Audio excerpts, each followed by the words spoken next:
Hey, Drew, guess what? What? We're in an advertisement. Well, that is neat. Anchor has asked us to help advertise the platform we use for this very podcast.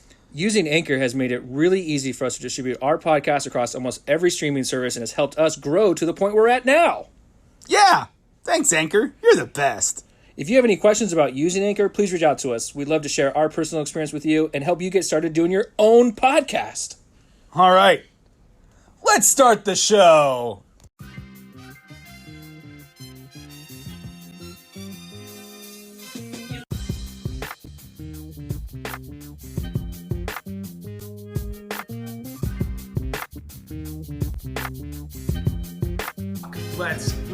Let's rock today. And we're back at the Good Bottle Podcast. It's so good to be here and to be rocking and not knowing if I actually was going to be here. But thankfully, my friend stepped up and put out the cry on Facebook that everybody needs to text Drew and keep him awake so he doesn't miss his flight. That's what we're here for. And it worked. That's the entire point of Facebook, right? Yeah, it's to hold people accountable when they get drunk on their work trips and they're coming back. Mm-hmm. But with that said, Miami was awesome. I really, really enjoyed it. Rum Congress was an awesome event. Very international.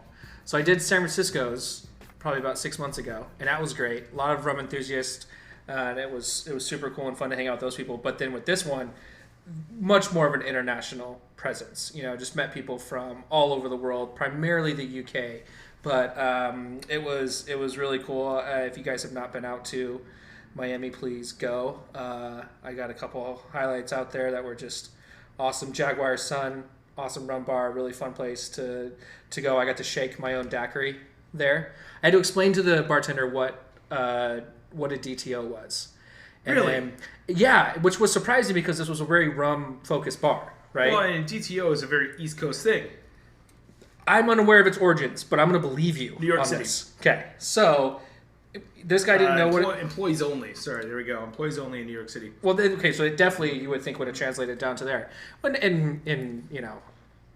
But so the bartender understand what I was talking about. I was like, so I explained it to him, and I was with a group of other bartenders, and they hadn't heard of it either. And I was like, it's a daiquiri, you take a daiquiri timeout, right?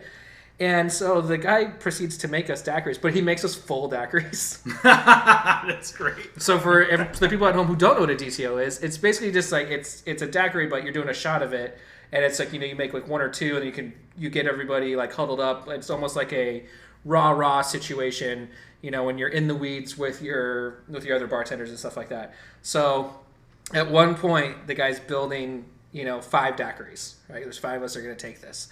And the guy next to me goes, so how are you going to shake 5 at one time, And in like the most G moment, the guy just like, caps all of them and then hands each shaker to one of us. And then we all shook our own daiquiris at Jaguar Sun, and he's just like, we got to do it.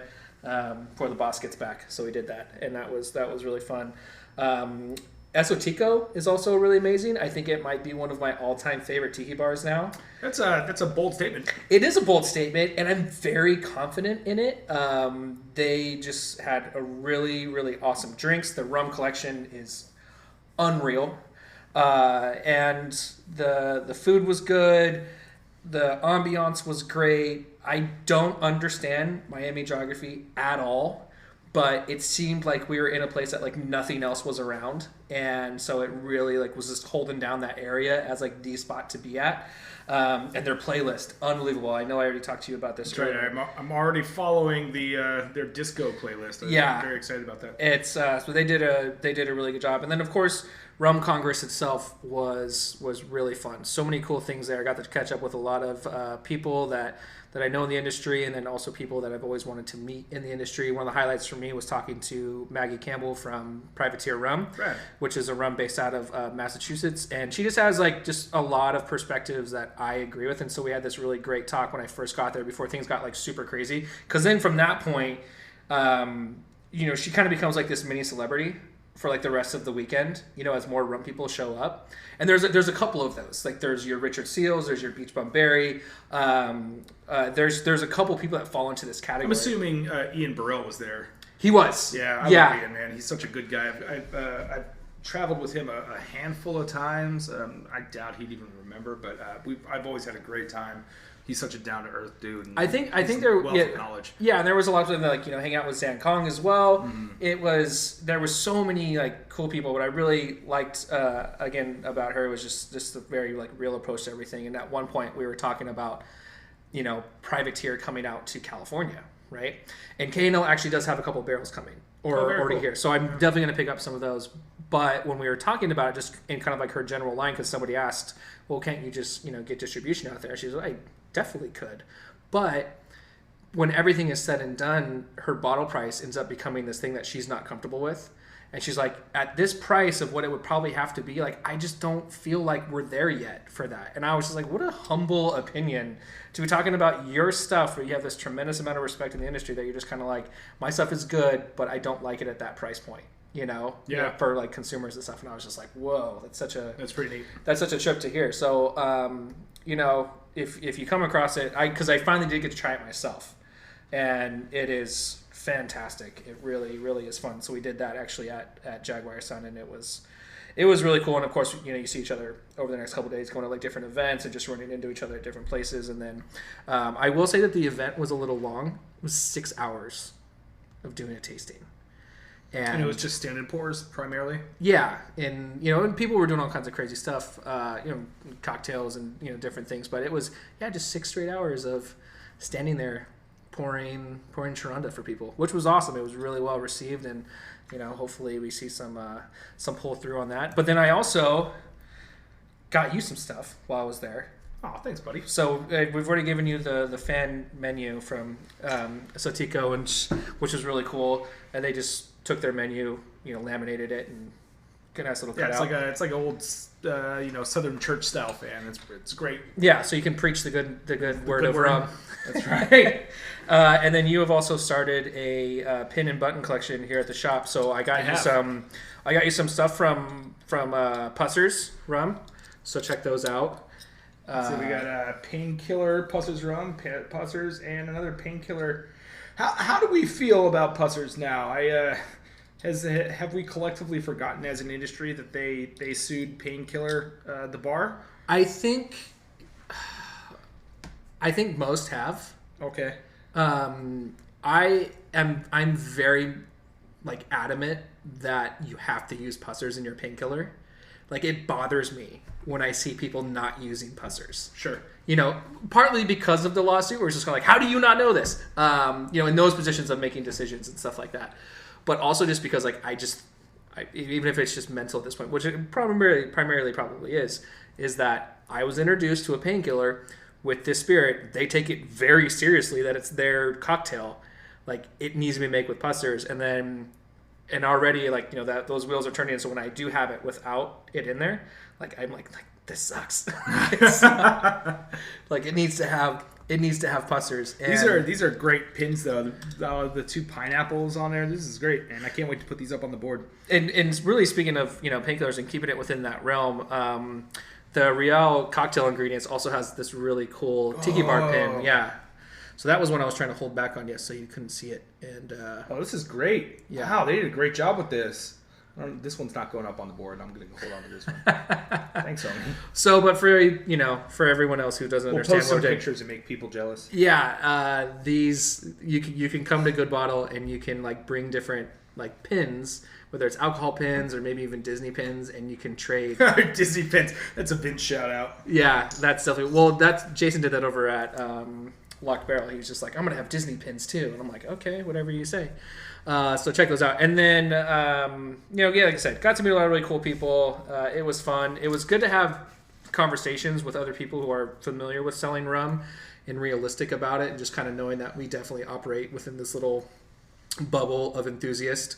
But then I also just met a lot of really cool enthusiasts that are doing their own projects. And there was one guy who at the very end came up and he was just like, hey, so I'm part of this online group and we get a couple different barrels from here and there, and would you be interested in trying them? And it was funny because I was just having a conversation with a friend of mine who works for DDL next to me, how about like I was like, I'm done with rum. Like I can't do it anymore. Like I've had way too much the last 3 days. I can't do it anymore. And right as I finished saying that, this guy comes up and asks me, and I was just like, I have to, like, because he, kind of put himself out there. He had him in his bag, and he was just like, it's just, a group of us friends, and I got to pick out one of these, and I was like, I can't.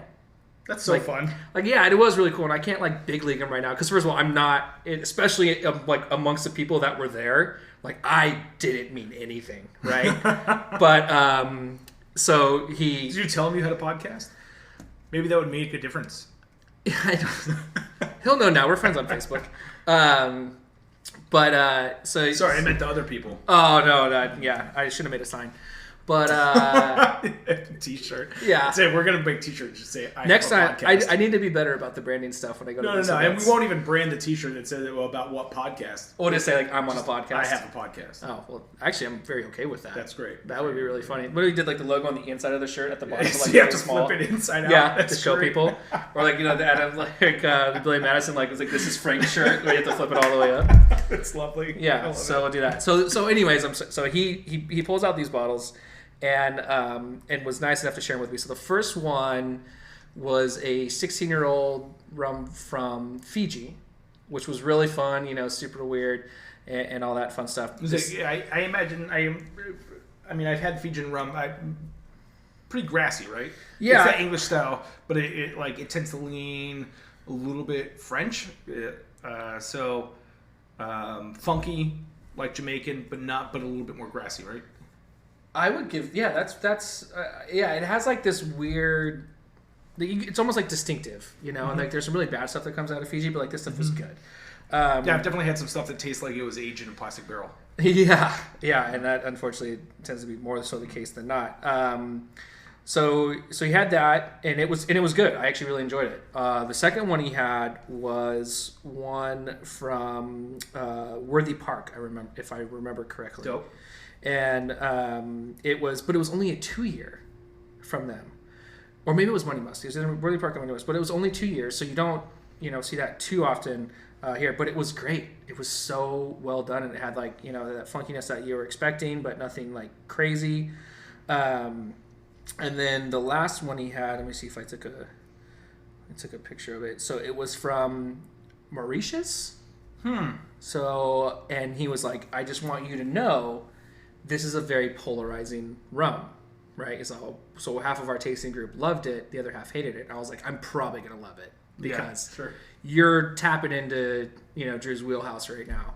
And sure enough, I loved it, and it was really good. Where's Mauritius located? I have no idea. Hold on. Maybe one of our listeners could reach out to us. Because when he said it, I was just like, I am just not. How do you spell familiar. it? Mauritius. Oh, so okay. we're working Sounds on some Jamaican. We're gonna, or Haitian. We're gonna. It looks like. Let's see here. I'm getting my producer credit right now, and where is like a little. When people hear producer credit, they should know that he's literally searching. I'm actively Googling on his computer. I'm actively he's asked Jeeving. So it's a super tiny island off of Madagascar. Is this right? What? It looks beautiful, and apparently they make rum. Cool. Okay, cool. So that's where that's from. And so he told me, and I'm not going to say who it was, but he was like, I approached person A and person B, kind of some of these like pseudo rum celebrities, right? And they really big timed them on the first two. Right? They're like, we've had enough of that. We've had enough of this. We don't do it, but we'll try the third one. And they just panned it. They were just like, why would you bottle this and stuff like that? It was just kind of like, and in my experience with these people over the weekend, which I'll tell you off mic, was kind of similar to this, where it was just kind of like, oh, you kind of ruined the mystique of who you are by actually getting to know you. That's a bummer. It was a bummer. And especially when you have this guy who's like really putting himself out there. And like, waited till the end and was just like, hey, would you like to try these? And I've over years and years in this industry, I've had that experience multiple times where, that old saying of "don't meet your heroes." Yeah, that was. That's always been a lesson for me of don't be that guy. And I'm sure some people have still had that experience with me where they've met me and they're like, "Oh, this dickhead does not live up to the hype, or lives up totally to the hype." I'll say right now, I feel bad when I don't know you by name, but I still want to know you. Yeah. And I mean, I've had people yell at me from across streets. I've had people like come up to me, and I feel bad. I feel like I should know you. That being said, I'm always stoked to meet people, and I like. If you come up to me and you're excited to share a thing with me, I'm excited that you're excited and I want to try it. I'm bummed that those guys are like, oh, too much Haitian rum, too much whatever. Yeah. Like that's I mean, you might have already had enough, but come on, don't be a dick. Yeah. Okay, so the guy's name was David Curran. We're now friends on Facebook. And so on all their bottles, so they put like the bottle number and they go like non-chill filtered, which I love that. No additives, no added color, no bullshit. That's great. It was so awesome. That's great. And we were talking about it, and like they were all like really affordable. It was like like $50 to like $85, something like that. Oh, that's great. A little more. And it was like, well, and like the 17 or the 16 or 17 was that? Yeah, it was like maybe closer to 100. But he was awesome, and I was just like, I was so bummed that he had like this really negative experience with these other two people, and and I had as well, so like I wasn't surprised at all. Yeah. I was just kind of like, but on the flip side, there were so many people that were like amazing and then some. Sure. So do you know Sly Augustine? Oh, the name is really familiar. Yeah, owns a bar in the UK, and he was amazing. I will give a shout out to one person who I was afraid of meeting because I'd been burnt so many times by meeting people who I really felt like I would get along with or whatnot. Yeah. But I will tell you right now, and he has a podcast, and I'll give a shout out to that podcast. Because Don't be plugging other people's podcasts. Fucking Damon Bolte, man. The guy out of New York is dope and is so much fun to be around and is just so kind and so cool. I had a blast hanging out with him the handful of times I've ever hung out with him, and he put that don't meet your heroes to rest kind of, for me. Yeah. It reinstilled a little bit of faith in humanity. So Sly was awesome, and I'm trying to I got a book out right now trying to look up his bar because I totally freaking forgot. Trailer Happiness in London. Oh, cool. And so I met one of his bartenders too, and he was super cool. And then Georgie Radev from Lucky Kane in the UK as well was way cool. I mean, like total larger than life personality and lived up to it, So yeah, just really, really cool people and super fun. I just couldn't speak highly enough about just that whole event. I thought it was a really good time. And but with that, I know I said I'm sick of drinking rum. That's right. But we made a promise last week, and we got to do some comparative tastings. Oh, we did. Oh, that's right. I totally forgot that we even said that we were going to do this. Yes. So what I've done is I have brought the Havana Clubs to today's tasting. And I have brought both versions. Now I know that there's probably a little bit of confusion out there when we talk about that. And so Havana Club is a Cuban rum, and right. there's two again essentially of these. Now it's kind of a controversial brand because it does come from Cuba. So for a long time you couldn't get it in the States because of the embargo, and continue with the embargo of the actual like quote unquote real Havana Club, and really it comes down to Bacardi and then what is it, the Pernod Ricard. And Pernod Ricard. So Pernod owns what I consider the real Havana Club. Well, they own the Cuban distillery. And then Bacardi owned... Or they're partnered with the Cuban distillery. They're a 50-50 partnership. Right. And Bacardi bought the recipe and produces that. Right. So basically, what you end up having is like kind of like this fight for what, it can actually be called Havana Club. Now, during Obama's administration, when things looked to be on like the mend with Cuba, there was all kinds of like lawsuits that started to kick up with what people perceive as the potential impending legalization or the embargo being lifted. Obviously that didn't come to fruition. So what we're going to do is we're going to try the Havana 3 and the Havana 7 against the Havana Blanco and the Havana Añejo. The three and the 7 respectively are part of the Cuban distillery, and the Blanco and Añejo are part of the Pernod Ricard. Are part of the Bacardi lineup. Yeah. So I know that we told you guys that we wouldn't be drinking so many spirits next time, but I figured since we're doing more comparative this time, it's not like we're not going to hopefully take up too much time. But we'll start with the lesser of the two. Hold on, don't open those yet because I want to make sure we don't fuck this up. All right, so on my right is... See, this is where you're going to screw it up. People don't care if it's on your right or left. I know, but I'm thinking to myself. So actually, I'm going to do that for you as well.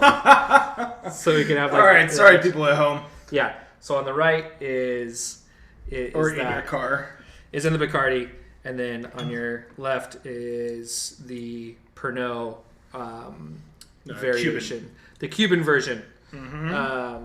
Well, I'll tell you right now, there's a color difference between the two. The Puerto Rican Havana Club is crystal clear, and the Cuban 3-year has a tinge of a hue to it. Yeah, and it's and I don't believe that the Havana Club from Bacardi gets any aging whatsoever. It has to. If it's because it's considered Puerto Rican rum, it must be aged at very least a year in wood. That's Puerto Rican law. So there you go. And that's one of those things that cracks me up when people are talking about Cristalinos for agave spirits, and they're like, "Oh, look at this new thing that we've done." And it's like, it's not new. Puerto Rico's been doing it since the 1920s. It's not that impressive. I mean, it's fun, but fine. And it's become kind of like a more aggressively like fought among thing for agave drinkers, is that people really like have come to like despise some of the Cristalinos for more of like your tequila aficionados. Sure. Yeah. Well, it's just silly. Yeah. I don't despise it. I just find it funny. Okay, cool. So which one are we tasting first, Drew? Let's do the Bacardi. Let's do the Puerto Rican first. Okay.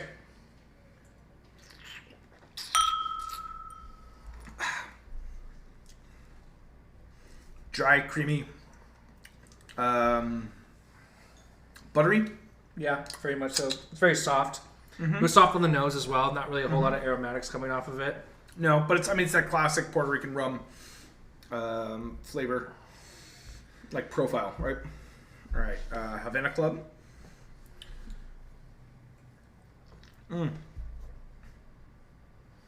Fruitier, still creamy.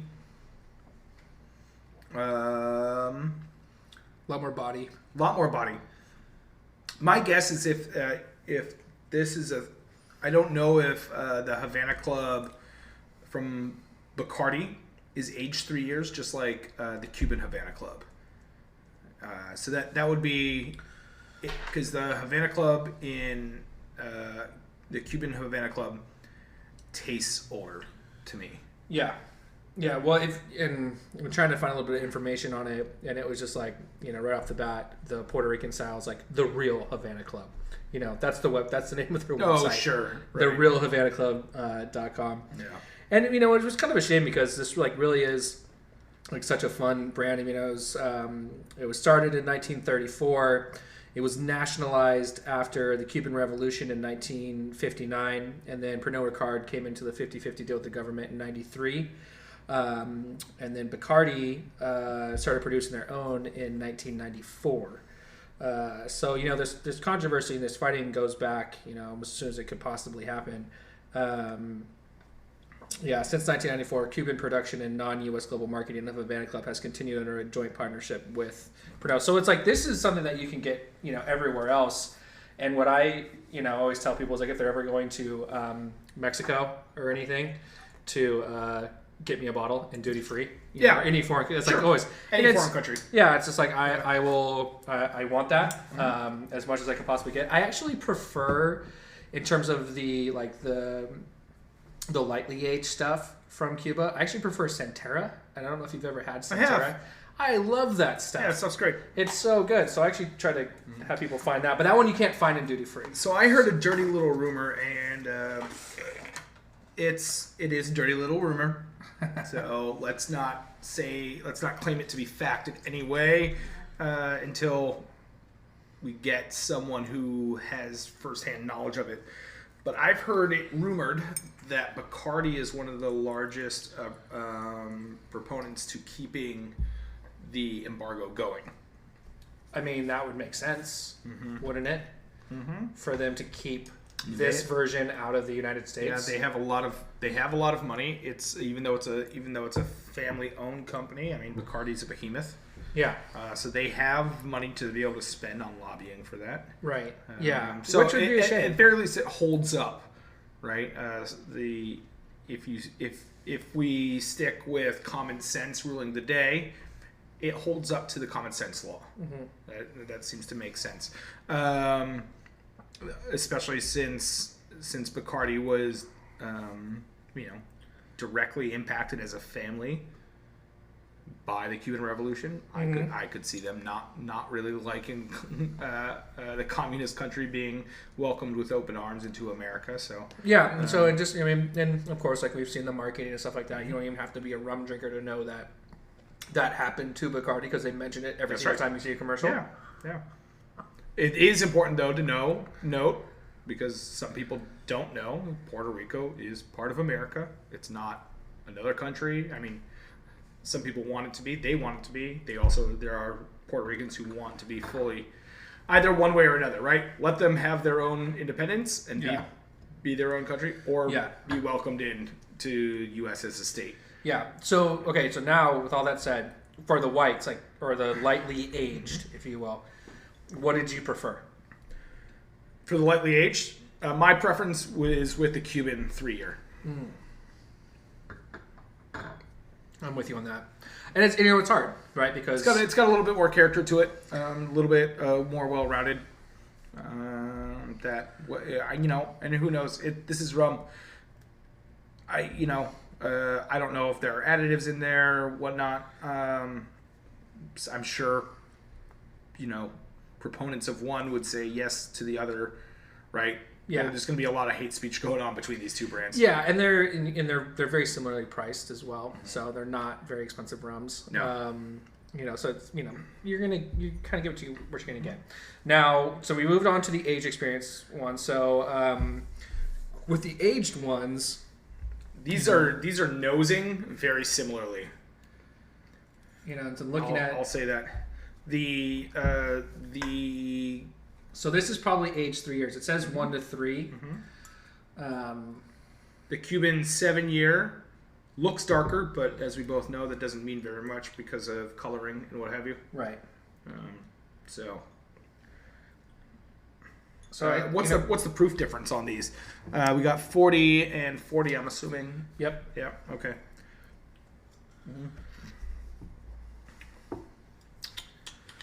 It tastes like, the Havana Club. It tastes at least the Pernod. No, the Puerto Bacardi Rican. one. It's Puerto Rican. The Puerto Rican. The Puerto Rican Havana Club, at least in my memory bank, tastes very much like the Bacardi 8-year.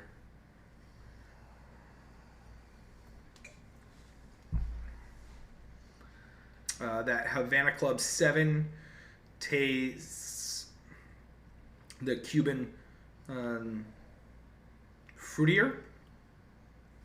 But I get more sweetness on the Puerto Rican one. I get sweetness, but then this one, I think fruity is kind of a good way to put it, but without being overly sweet. Yeah, and thin. The Puerto Rican is thinner. Well, for what it's worth, I like the Cuban more.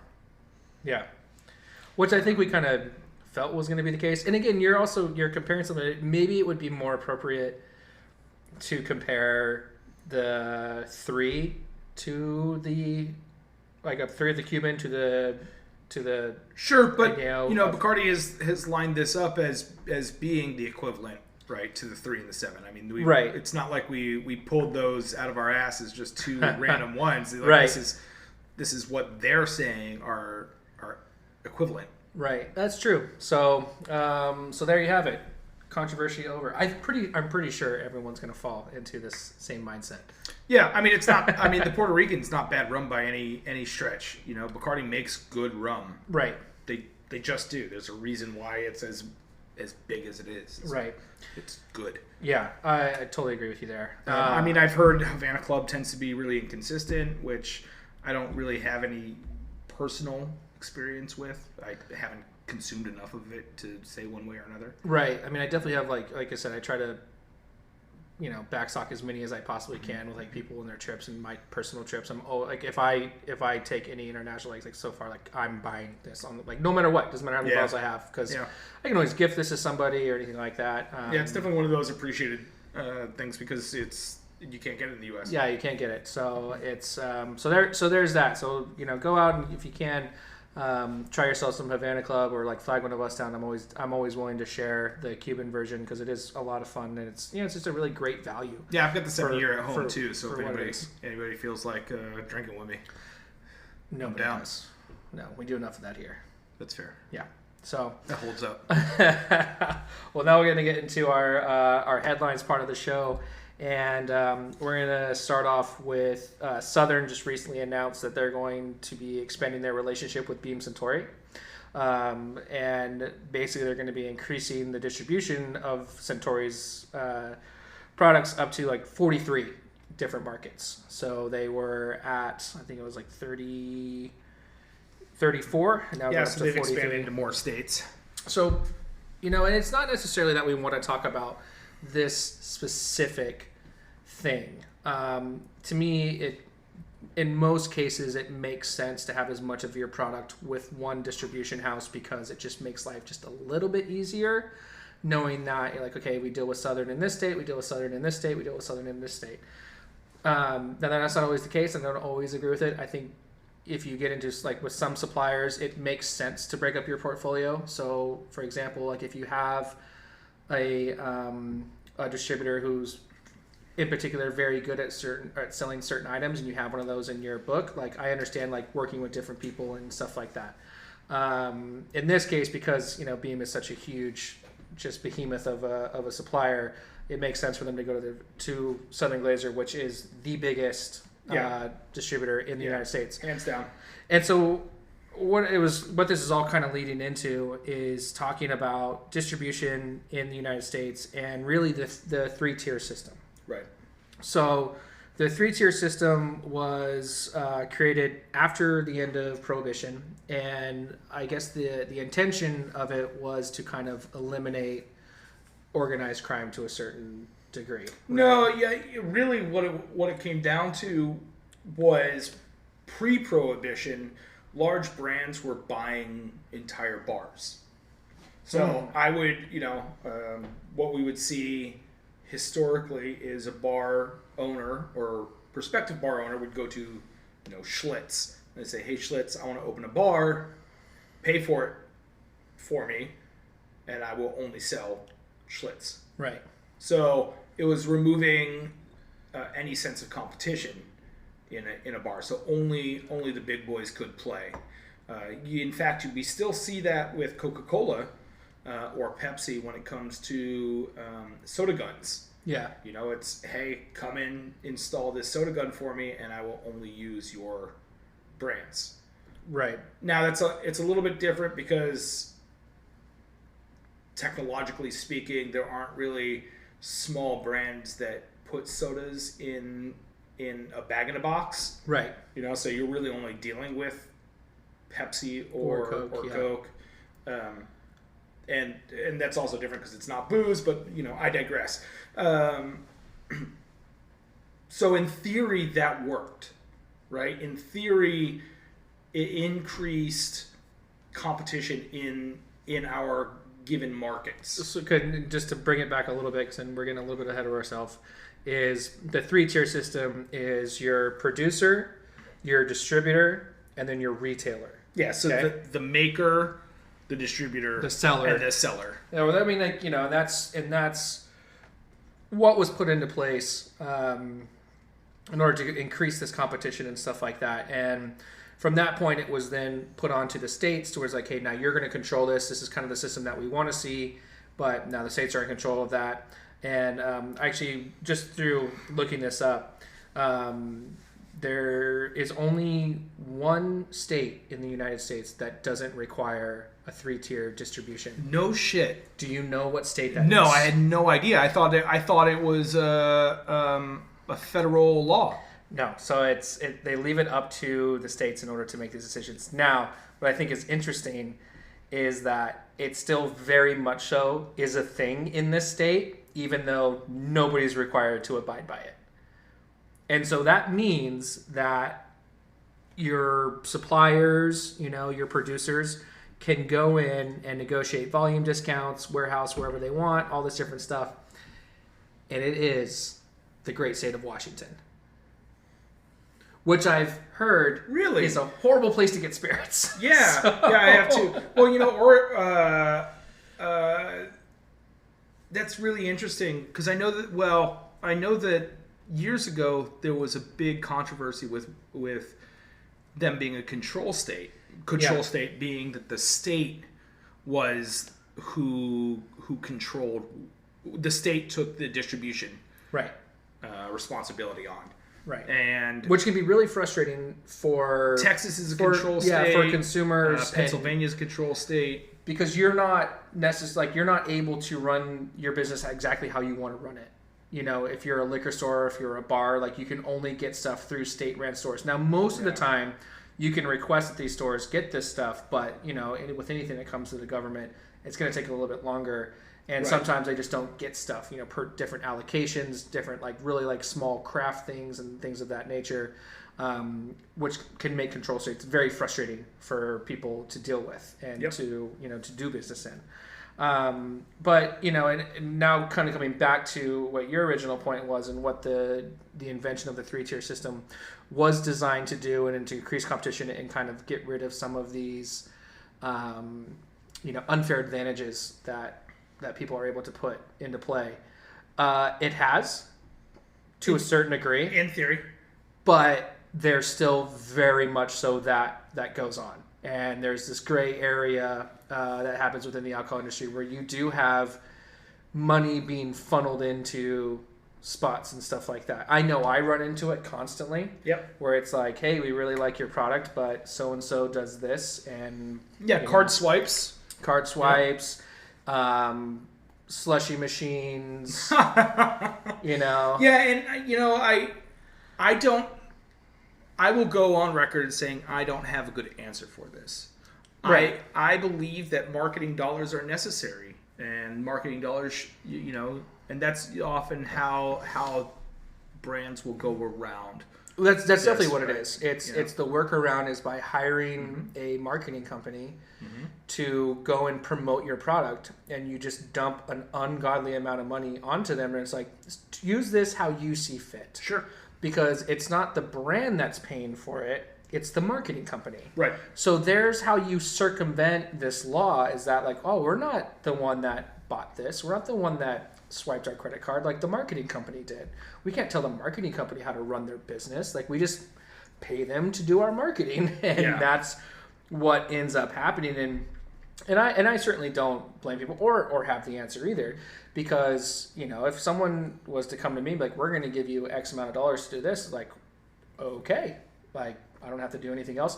The problem like that I run into is just that then there's just times that I can't compete. Yeah, and the point is that smaller brands then, again, who are supposed to be on an equal playing field, are just not. Are not. Yeah.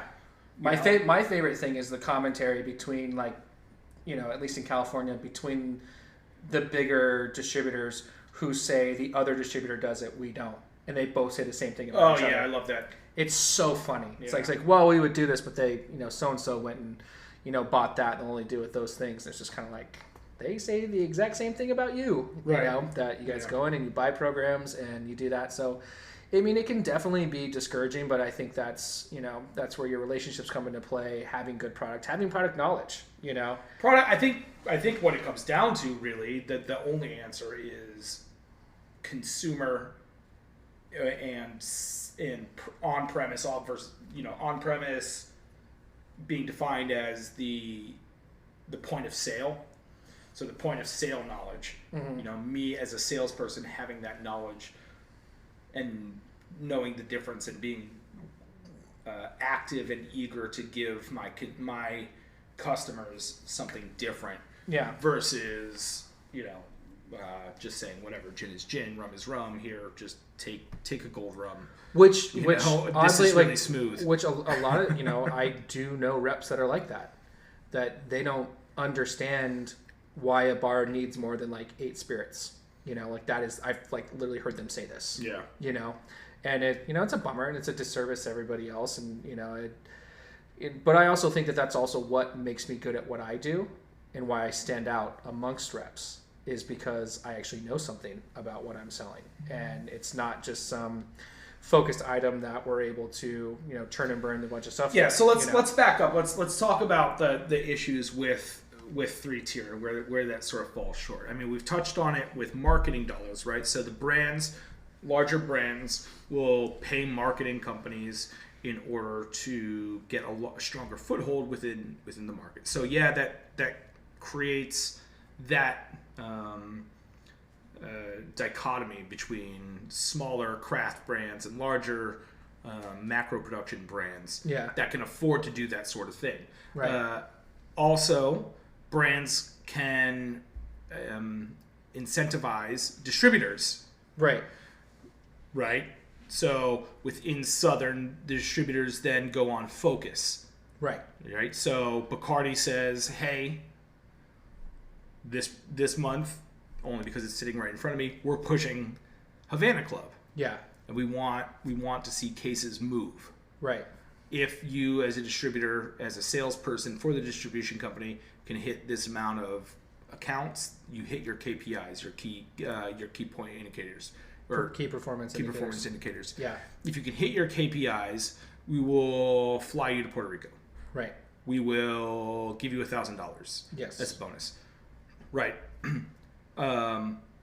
Then all the other brands within that distribution company don't go on focus. That's not what people push. Right. Yeah, and so there's a little bit of, hurt there, and I think it's one of my favorite things to do is, sit in a bar at the end of the month and just watch people, one rep after another, come in and ask for that favor. Can you take that one bottle? I'll come back and buy it next week or whatever. And again, it's something that we poo-poo, but it's also something like it makes sense, from all different companies' perspectives. You have a product, you want to move it. I'm sitting on a product, I want to move it. Yeah. Right? Yeah. All these things. They make sense then to incentivize getting rid of it. The issue though is that the small guy can't keep up. Right. You can't incentivize that movement. Yeah, and I think, for a lot of those small guys too, I mean, if you take into account, like Southern has a system where if you do less than X amount of sales in a year, they just automatically drop you now. Well, and the other issue is with some of these distributors is, Southern, Young's, any of them really, you run into warehousing issues. Yeah. So how much do you keep on hand? Yeah. And then that becomes an issue with, okay, me as a point of sale can't get certain things from from a supplier that you are supplying or that you carry. Yeah, and so you're trying to stand out, and then, to the credit of these distributors, what they do is they'll set up like trade shows and stuff like that. The problem with those is then, so let's say someone does an artisanal show and phrases it as such. You walk into this... Hi, Drew, whatever could you be speaking of? You walk into this artisanal show and you see these major brands because they were the ones that could afford to be there, because you have to pay fees to present your brand that your distributor sells for you at these shows. Right. You have to pay to be there. So again, like you're asking these, smaller brands to go in, and then, if we completely remove the whole issues with the distributor out of this, when you do have small brands, like the fact that, you can you can produce this product and you can make this like labor of love, which a lot of these guys are doing, but you can't go out and like sell it yourself and remove that second tier, which inevitably adds more cost to your product. Like that's tough. That's hard. Yeah, you know? that's tough. Now, I do see that. I mean, you can. It's just once you sign that agreement with a distributor, there are some independently distributed brands. Yeah, they exist. And then when they want to, but there's obviously so much reach that you can. Yeah, there's only so much bandwidth that you can have. And where a lot of them end up making mistakes is that they don't price their stuff with that second tier pricing in mind to start off with, because they're trying to get into market, right? So when they do make that switch and that price does go up $10 or whatever, it's just like, oh, well, now you have a really hard time selling this because you built up this following at this price point. Sure. Didn't consider it, and now you're there. Yeah. So, ultimately I think there's some good, there's some bad, but that is the 3-tier system. Let's move the hell on. Let's talk about veganism inspiring drink brands to innovate. So we're back on that innovation tip. We're back on that innovation because you guys know how much we love to innovate within this industry. And so just reading through this article that we came across and talking about these different brands and just some of the verbiage that you're seeing. Like one of them, for example, is Bailey's launching Almond. Is that what we're going to call it? And it is a almond milk. Almond with E at the end. Yeah, with, for their cream liqueur that they're using almond instead to make it a little bit more vegan friendly. I think that's kind of cool. Honestly, I'm really interested in tasting it. Yeah, so you have that. It's been out for a healthy amount of time. So has it? Since 2017. See, I wish I'd known. No one had. Again, this comes into distributors. Then who knew? I didn't know. Yeah. Well, yeah. So then you had. So I did find the year in 2006. Campari actually changed its artificial color in an effort to eliminate animal byproducts from its process. That's right. There was a UK-based brewery and pub chain called Brewdog that opened its first 100% vegan pub in London in October of 2019 in accordance with their mission to make craft beer as inclusive as possible. However, the brewery already served vegan options, so it did vegan options at all its other locations, and then came out and said, well, 95% of our beer was already vegan. So there's that. And of course, this affects cocktails as well. You're starting to see people, making ingredients from scratch to ensure that no animal products are being used in their products, such as sugar or base wine. To make an authentic Bloody Mary, for example, a bartender could produce a vegan-friendly version of Worcestershire sauce, which contains anchovies in its traditional form. Yep. So there's things like that, and I understand the movement. I also feel that, and this mostly stems from like this brewery who created this vegan option, even though the fact that they were like pretty much already vegan. So that to me strikes me as more of like kind of jumping on a trend as opposed to like totally. And as opposed to just like doing it like for ethical reasons, And I also really enjoy that conversation. I mean, maybe if they were already there, if they were already 95% of the way there, why not follow through on the final 5% and just put forth that effort? Yeah. My other question is, when they're opening a brew pub, that means then if 95% of their beer was there, then now they're just serving food that also exists there. Well, let me ask you this. So, there's a lot of cocktails that have egg white in them, okay? Now, the substitute that they offer here is called aquafaba, which is the water in which legumes, often chickpeas, are cooked. Yep. So you're able to use that instead. Yeah, there's lots of different protein that you could use to create that that sort of starch. I know, if you cook rice, you could take that water, use some of that. Sometimes it has a very different texture, very different feel. Yeah.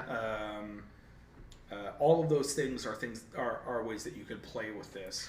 Yeah, and I think that the reason I wanted to bring this up and just citing some of the numbers that they are bringing up in this article. For example, in Great Britain, in 2016, the number of vegans was about 150,000 people were considered themselves vegan. Fast forward to 2018, so this number has grown since then.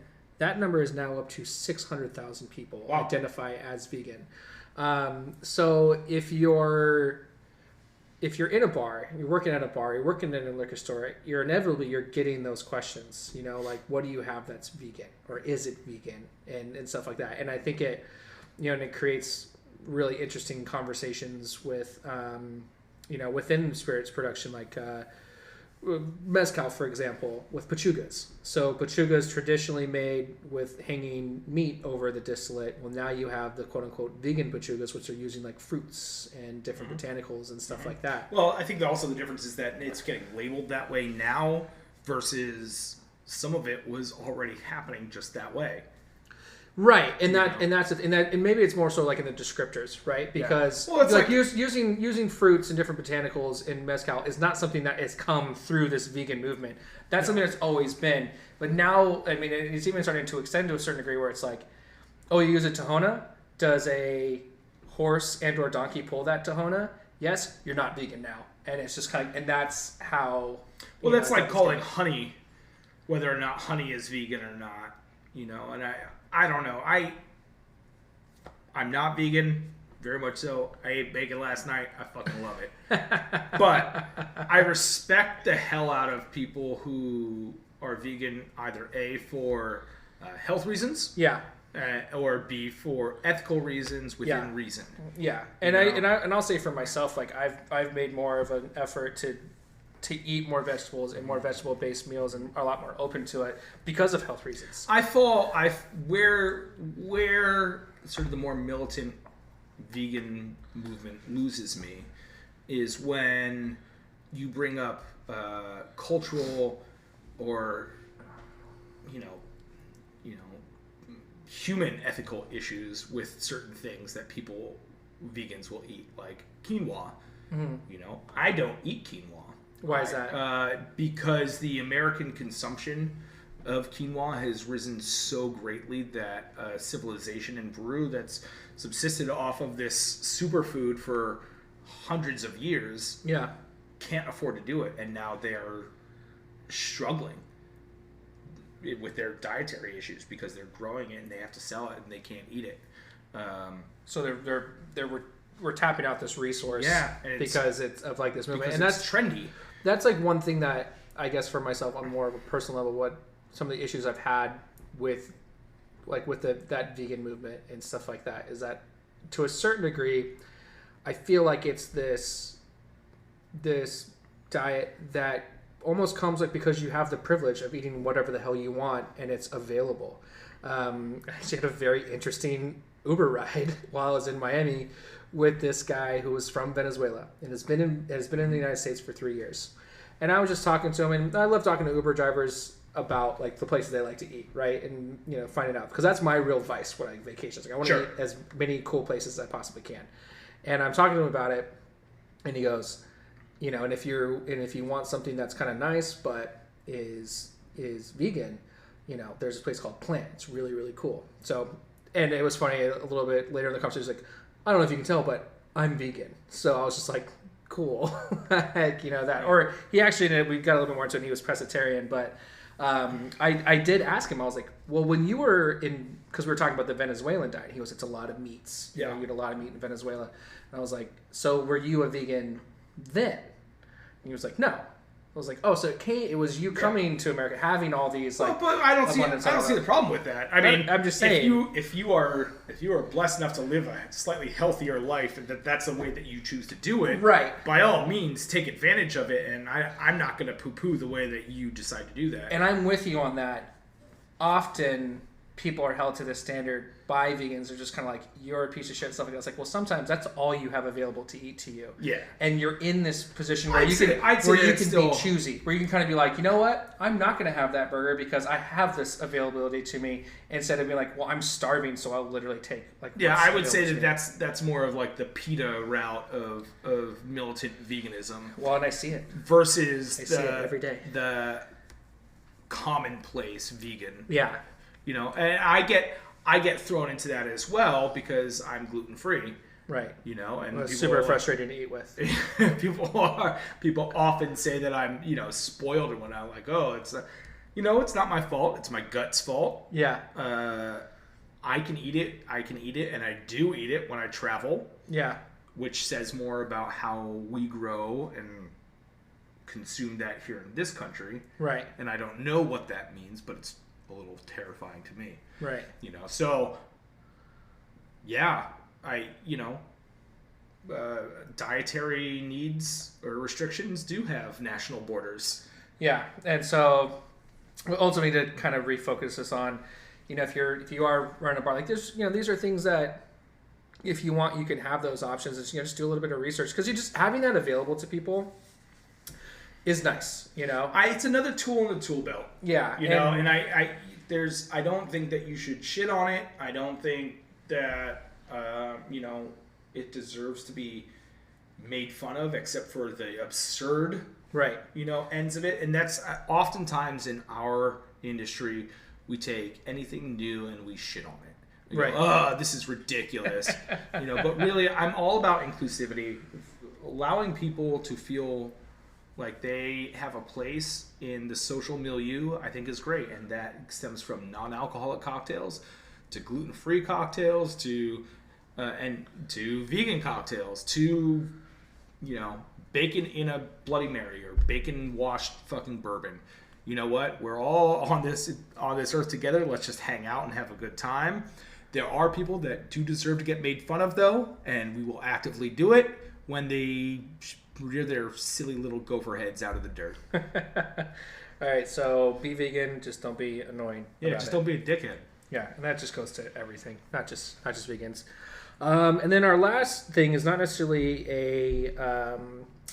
it's not a headline, but it is a publication that I want to cover. And this past weekend, I was finally able to get my hands on a copy of Minimalist Tiki by Matt Petrick and Carrie Smith.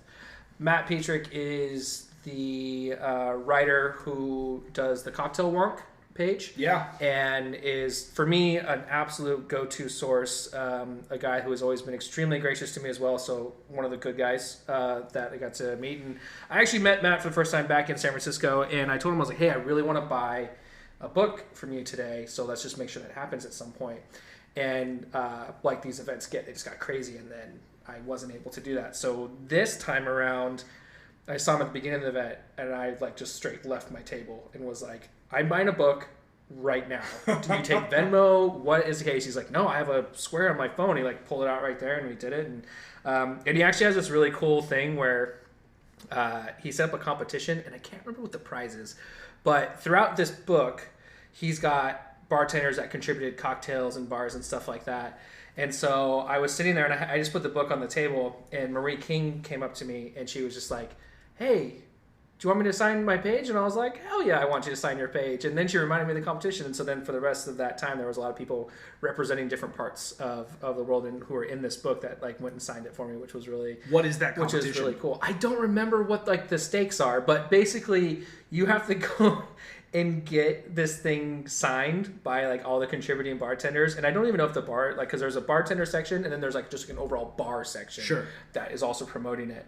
And so, but it's a pretty intense task because there's a lot of people and they're all over the world. That's awesome. Yeah. And so it's really cool. And I'll do some follow-up and be part of the housekeeping next week on exactly what that prize ends up being. But as I was going through the book and I saw some you see some friends in here and you're like, oh, cool. I can run out of San Francisco. I can say what's up to Doc and be like, dude, sign the book for me, But then I'm like, when the hell am I going to be in Vancouver to talk to so-and-so? So I think, and they even said, I remember the original post, it was just because it was on the social media, it was we anticipate this taking a very long time, to get to all these different places. But it was cool. And so basically Tiki can be a very daunting task, right? Just between it's a deep rabbit hole. Between the ingredients, the interpretations, barware, all this different stuff that goes into Tiki is really, really intense. So I believe, with Matt's approach to this, it was how do you take this crazy, crazy thing and condense it down as much as possible so you can make it a little bit more approachable. And so what I want to talk to you about, because we're into lists now, and you're in lists, because you're into interpretations of them. He did the Minimalist Tiki Classic 30. That's right. So these are 30 cocktails that he thinks are essential to the tiki movement and all of that. I'll say before you get into it that that 30 cocktails or 30 drinks for tiki makes sense. Yeah. There's a cocktail list, specifically a cocktail list, right? Or let's say a style of drink list. Yeah. In which sort of every drink Mr. Potato Head's into, for the most part. Yeah. You know, of which I think Gary Regan created that, and I think it's only 15. So for Tiki to have 30 is both impressive and totally makes sense. Yeah. Okay. So we're not completely, and there's there's a couple caveats in here that I'm going to tell you to go and buy his book so you can support him. But he has a couple caveats in here. But I'm going to read you the list, and we're going to kind of just get your reactions to it. Let's go. So right off the bat, 151 Swizzle from the 1940s. Oh, cool. Right out, yeah. And also, I guess before we, a lot of these ingredients they translate to other drinks, and so that's what makes it once you kind of have all these they all connect, right? Yeah. Like you can make a bunch of these drinks with kind of a relatively small ingredient list, even though it's tiki, so nothing small. As long as it's well curated. Yeah. Bali Bali. Do you know what that is? I don't know Bali Bali. Okay. The Bolo. Yeah, Bolo, yummy. The Chief Lapu Lapu. I don't know Lapu Lapu. This is great. You're only batting 500 right now. So I've seen it on the list, and I don't know if I've had it. Maybe at Smuggler's Cove I've had it and just don't remember because I was already had 3 others. Yeah. We've all been there. Cobra's Fang from 1937. Don't know it. The Coconut Grove. Yep. The Dr. Funk. No. Donga Punch. No. We're going to have to look that up. The Eastern Sour. It sounds familiar. Anyway, continue. El Diablo. Yes. Okay, we're going to hit a hot streak with you right now. El Diablo is the drink that my wife and I have at home when she's ready for a drink. Yeah. As long as I have cassis, otherwise it's margarita. But as long as I have cassis in the house and ginger beer, El Diablo is all day long. It's happening. Yep. Okay. The Fog Cutter, 1940s. Yeah, love it. Hurricane from 1940s. Sure. The Jet Pilot from 1958. Yeah. The 1944 Mai Tai. Mm-hmm. Definitely a big fan of that one. Mm-hmm. The Montego Bay. Montego Bay. The Mr. Bali High. No. Navy Grog. Yeah. Painkiller, which Yeah, we touched on extensively today. Yeah. Which is great. Also, Painkiller is one of those drinks that I make for in-laws, or I make for the older crowd that comes over for dinner. Yeah. That may or may not be cocktail savvy. Yeah. You make them a painkiller and you light some cinnamon and nutmeg on fire, and they just lose their fucking minds. That was the original tiki drink that was in addition to being at Smuggler's Cove, I was getting painkillers. And at Smuggler's Cove, they have the 3 levels of painkillers, which is great. And it's just more rum. It's just you want 2 ounces, 4 ounces, or 6 ounces of rum. And it's one that I do have a special place in my heart for. And actually, recently I had a friend reach out who was at Jungle Bird in Sacramento and we had a painkiller. I was like, I want to get another drink. And so I asked the bartender, what's a painkiller, but not that. Ended up getting. Totally the vodka one with the cream in it as well. The Chi-Chi. She got Chi-Chi. And then was super disappointed that it wasn't the same. I was like, yeah, it's a different drink. It's vodka. Yeah. If you really like the painkiller, get another one. Yeah. Keep going with the painkillers. The Chi-Chi is great, but I would not go from painkiller to Chi-Chi. Well, unfortunately, that's wrong.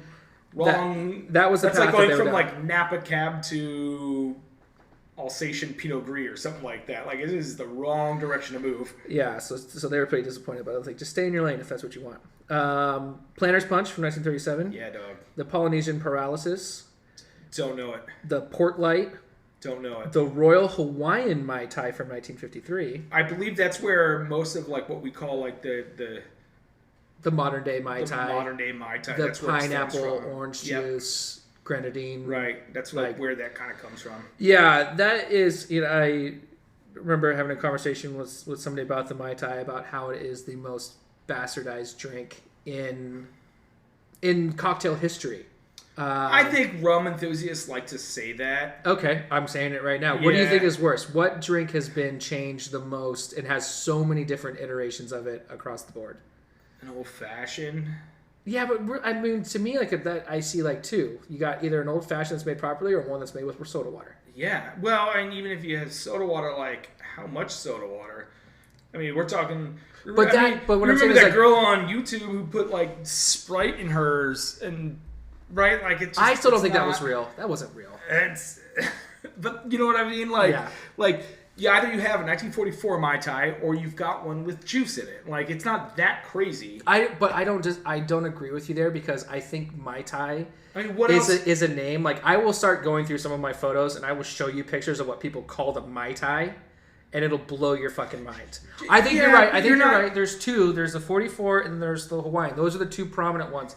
But I have seen things on lists. I'm like, I can't believe you're calling this a Mai Tai. Like, what is happening right now? And I remember going to one place in Santa Cruz, and I looked at their list, and I was with my boss at the time, and with Robert, and I was like, I looked at this, and I was like, oh, I am not ordering any drinks here. Like, I think I got like a beer or something.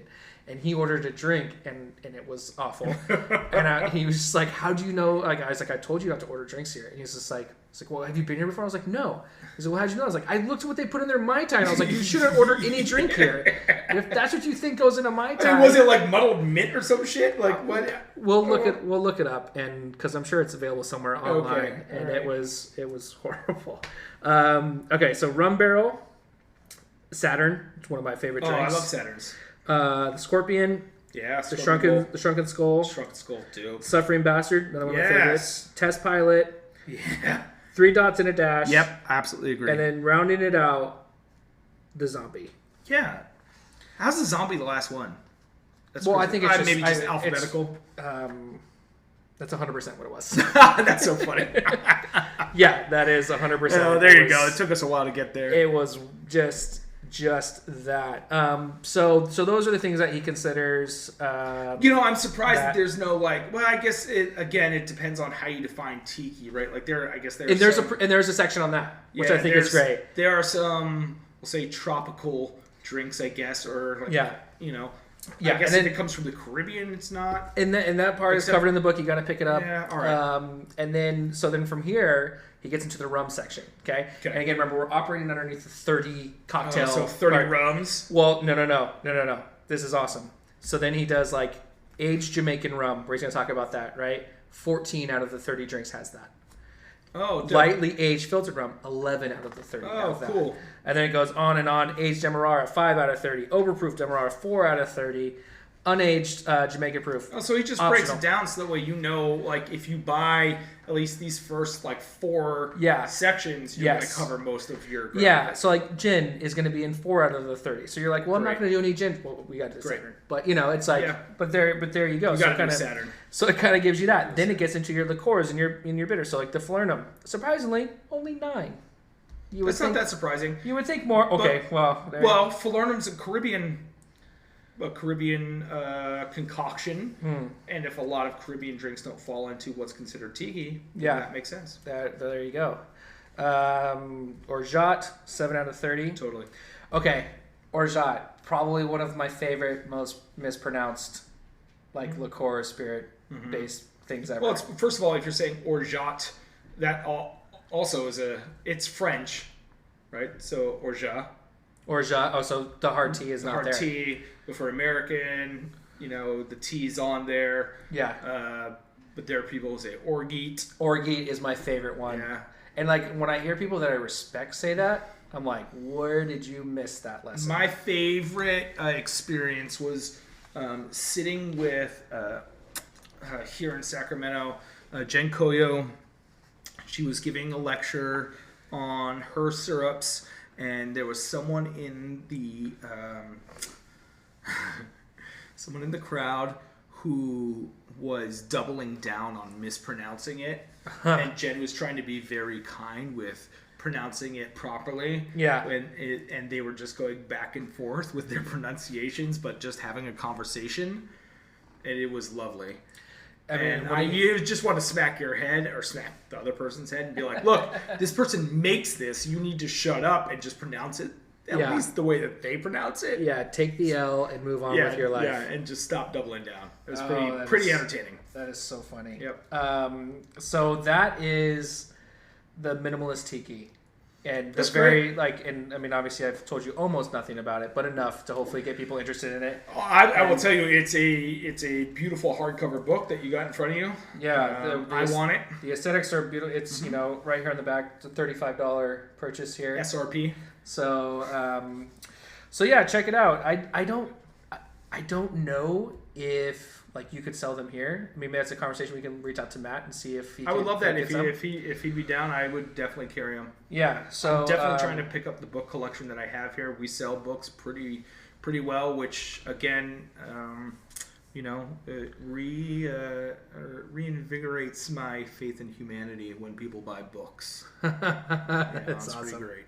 Well, I know for myself this year I was trying to find some books on European wines, and I got some really great suggestions. So they're out there. Yeah. There's a lot of good books you can get. I mean, my collection personally is it's out of control right now. But when you see something like this, it really is it's such a beautiful book, and we will have a picture of it up on the social medias for you guys to know what we're talking about. But hopefully, Chris, you can get it here. So one thing that we did talk about last week was the great question that we want to ask people when they come on. And our good friend, Buddy Newby, was going to come on tonight, and then family got in the way. He had to feed his kids, which, hungry kids. Weird. Got to make it happen. So we're going to tackle that next week. I do want you guys to know that we had planned on having Buddy on. And he's also a huge fan of Havana Club 7. So we're going to send him a picture of him missing out on that. Yeah, make him jealous. But, the true way to sign off on this show is to share another damning story about Mr. Brad Peters. That's right. So, what is this week's little tidbit about Brad Peters? So, in years and years of me traveling with Mr. Brad Peters, we would share hotel rooms on a regular basis. One of my favorite experiences of Brad is his ability to just say, screw it, and order room service. Mm-hmm. I don't think I've ever willfully ordered room service without someone else sort of leading the way. You're an anti-room service person? Yeah, I don't want to pay for that markup on the food. It's pretty unreal, especially in the days of DoorDash now. Yeah, when I can just go downstairs to whatever the hotel restaurant is, or that. Yeah, obviously. Room service happens at 2 a.m., 3 a.m. when the restaurant's already closed. Right. So there's a premium there. I'll give them that. But Brad's sort of coup de grace is ordering room service at 3 a.m. when we get home from, whatever event we're doing, whoever we're hanging out with, a long night of booty shaking at whatever country bar or whatever it is that we've done for the night. Yeah. And ordering that room service, falling asleep, waking up 15 minutes later, realizing that he's hungry, and ordering same room service again. only to be woken up by each delivery of the same order. Oh my gosh. It's lovely. And so this is numerous times. Oh, this is plenty of times. So much so that his wife now watches the credit cards whenever he's on the road. See how many identical purchases there are? To watch how many times he has ordered room service. My guess is that he's gotten better about this. Yeah. But I wouldn't give him that. I'll say this. My guess is that his wife has gotten better about it, and she calls him out more on it. And therefore, he knows that he'll get in trouble. I had this really interesting conversation with her recently where we were talking about DoorDash and these different food services because we live very close to each other. Sure. And just the different options that we really don't have out there. And she goes, She's like, yeah, it's really tough when I go out of town because Brad just orders DoorDash all week. All the time. All week. Yep. And he's like, that's all the kids eat. All week is all day. He doesn't make a single thing. Nope. It's like he's on vacation when like he's out of town when I leave town. It's so funny. It's just like, so I don't think that's changed. He definitely has those same impulses to, you know, really lean on somebody bringing him food. And to be fair, I do have one. I remember once I went to one of our like Christmas parties a few years back, you know, in this industry where we had already passed out, but one of my buddies I was rooming with had ordered like 2 extra large pizzas that we all woke up to completely unconsumed the next day. So, I mean, we eventually consumed. Well, it's pizza. Yeah, it's pizza. God damn it. It's That delicious. stuff lasts. It's like fried chicken. Yeah, Doesn't matter if it's cold. It was great. So, so that's our Bradism. Well, I think the moral of the story, though, is that Lindsay Peters is a goddamn saint. Oh, it's unfair. Just how great of a person she is. That's right. And we're going to continue to say Lindsay Peters is amazing, just the way she doesn't tell Brad that we're talking shit about him. And, you know, it's I've started to get more and more feedback from people. Which, by the way, like if you listen to the show, like let us know. We have the proof that people listen. That's like, right. The numbers are actually pretty rad. Like we're really excited about it. And when I run into people, I'm starting to hear like from different people that they listen, and I love that. And we appreciate any feedback that we can get. If and you have a Brad story, yeah, God damn it, please share it with us. We'll share it with us, but then also I've heard the stories of like I was spending time with Brad and I wanted to tell them so bad, but they resisted. Oh, that's great. Because they want to keep hearing stories of Brad Peters and or his hijinks. That's wonderful. And I just wonder, like, how, because we're on like week 3 or 4 of this, of like having these discussions about him. I'm like, at what point does it become detrimental to our relationship that like when we actually, like when he does listen or anything like that, and he has to go through like 3 months of listening to kind of like, what did you guys say about me for the past 3 months? It's nothing that I haven't already said to him. And that's true. And the only thing that makes this more wonderful is that he can't share the stories about us. Right. Wait till, but I think he's the type of person that he'll start his own podcast just to be like, Brad shits on Chris and Drew. This week's episode. Go ahead and do that. I think at some point in time, once he learns that this is happening, we'll allow him to come on to this show and defend himself, as well as share stories about us. Oh, that's fair. Unapologetically.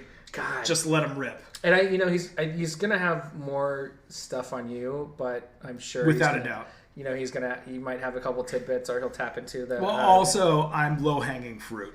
You are, yeah, that makes sense. But again, it's not like I'm this great redeeming person either. I mean, I was put on blast like everybody keep drunk Drew awake for that's right for his trip back home from Miami Rum Congress. Right. You're welcome, Caitlin. Yeah, so you guys again, thank you so much for listening. Go rate us on Apple iTunes. Share it with your friends. I think we're figuring this out. We're having fun with it. Hopefully you're having fun with it. Hopefully we'll get Buddy Newbie on soon. Yeah. And we'll see what happens. I know we have a couple other people who want to be on that. We are definitely going to have you on. We've already talked about it. You know who you are. It's nice that they finally started listening to the show. Yeah. Well, hey. That's pretty great. We'll take it. So with all that said, cheers, buddy. All right. Woohoo! Rum. More rum.